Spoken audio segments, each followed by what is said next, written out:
Which phrase best defines climb down? बघा, climb down हा शब्द दिलाय तुम्हाला आणि याचा अर्थ विचारलाय.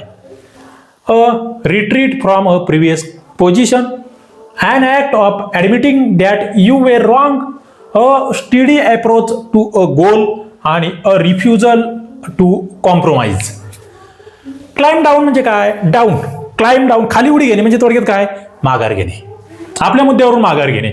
an act of admitting that you were wrong, तुम्ही रॉंग आहात, आपण चुकलो आहोत हे मान्य करणे, पराभव स्वीकारणे असंही म्हणू शकतो. क्लाइम डाऊन हे एक नाऊन आहे.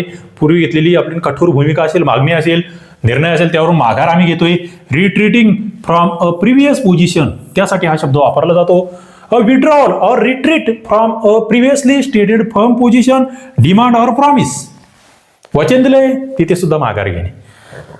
It specifically refers to backing away from an argument or confrontation, usually indicating a capitulation or concession to opposing pressure. म्हणजे एखाद्या वेळेस समोरच्या पार्टीचा दबाव आल्यामुळे सुद्धा आपण माघार घेतो. आता निवडणुका चालू आहे, बाहेर प्रचार चाललाय, ओके, मग त्यावेळेस काही लोक फॉर्म मागे काढून घेतात आणि मग पुढचे बिनविरोध निवडून येतात. त्यावेळेस सुद्धा असं काहीतरी होऊ शकतं. क्लाइम डाऊनची वेळ एखाद्यावर येऊ शकते.